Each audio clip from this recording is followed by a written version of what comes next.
BJP నాయకుడు బండి సంజయ్ గెలుస్తాడా ఇడ? Councillor నుంచి ఎంపీ ఎట్లయిండు? దొంగ ఓట్లు వేసుకునేండు. కరీంనగర్ లో కూడా ఇలా రాహుల్ గాంధీ ఓట్లు బయట పెట్టినారంటే కరీంనగర్ కూడా దొంగ ఓట్లతోనే గెలిచినట్టుగా నాకు అనుమానం ఉన్నది. ఈ 8 మంది గెలిచిన పార్లమెంట్ సభ్యులు దొంగోట్లతోనే గెలిచారనే అనుమానం నాకున్నది. అది ఎందుకంటే రాహుల్ గాంధీ బయట పెట్టిన రుజువులు చూస్తుంటే ఒక్కొక్కడికి ఓటు జగిత్యాలు ఉన్నది, కరీంనగర్లు ఉన్నది, చొప్పదండిలు ఉన్నది, వేములవాడలు ఉన్నది. ఎట్లుంటదయ్యా? పొద్దున్న లేచాడు 4 నియోజకవర్గాల్లో ఓటేసిండు. అందుకే బండి సంజయ్ గెలిచిండు. లేకుండా బండి సంజయ్ గెలిచే మనిషి లేదు. తనకు తాను బీసీ నాయకుడని చెప్పుకుంటాడు. మిస్టర్ బండి సంజయ్ దేశ్ముఖ్, ఎక్కడ బీసీ అయ్యా నువ్వు? ఆయన మీద నాకు వ్యక్తిగత కక్ష ఏం లేదు.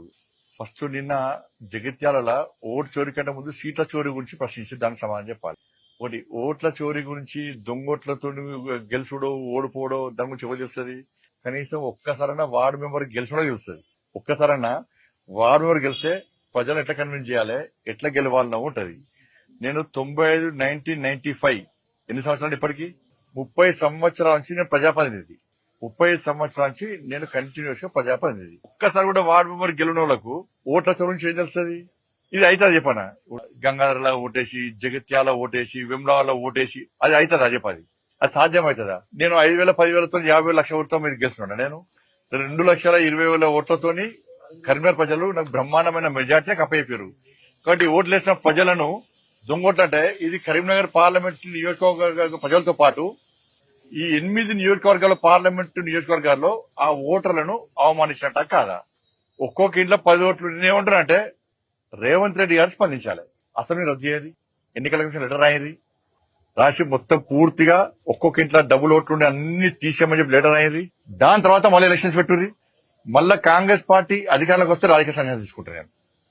జనము రాళ్లతో పడుతున్నారు. 2,500 ఇవి మహిళలకు ఇస్తాయి, 40 రూపాయల పెన్షన్లు ఇవి, 40 రూపాయల నిరుద్యోగ వృత్తి అది, 2 లక్షల ప్రభుత్వ ఉద్యోగాలు ఇవి, తులం బంగారం ఏది, స్కూటీలు ఇవి, మా డిఏలు ఇవి, ఫీజు రియంబర్స్మెంట్ ఏది, ఆరోగ్యశ్రీ బకాయిలు ఇవి, 12 రైతు కుళ్ళకి ఇవి, ఇంకా 22 లక్షల మందికి రైతు భరోసా ఏది, రైతు భరోసా ఏది. గ్రామ పంచాయతీలకు కాంగ్రెస్ పార్టీ ప్రభుత్వం అధికారంలోకి వచ్చిన తర్వాత ఒక్క పైసా ఇచ్చిన చెప్పండి. ఒక్క పైసా. నాకు తెలిసి దేశంలో 2 సంవత్సరాల కాలంలో గ్రామ పంచాయతీకి ఒక్క పైసా ఇవ్వకుండా ఉన్న ఏకైక ప్రభుత్వం తెలంగాణలో కాంగ్రెస్ పార్టీ ప్రభుత్వం. ఒక్క పైసా కూడా ఇవ్వలే. ఇప్పుడు ఎన్నికలు దేనికోసం పెడతా అనుకుంటున్నారు? కేంద్ర ప్రభుత్వం నిధులు ఇస్తుంది కాబట్టి ఎన్నికలు పెడదాం అనుకుంటున్నారు. మరి కేంద్ర ప్రభుత్వం నిధుల కోసం ఎన్నికలు పెడితే ప్రజలు ఎవరికి ఓటేస్తారు? కేంద్రంలో అధికారంలో పార్టీకి బీజేపీకి ఓటేస్తారు. దాని మీద స్పష్టం చెప్పని చెప్పాను. రాత్రిపూట యాత్రలు చేసి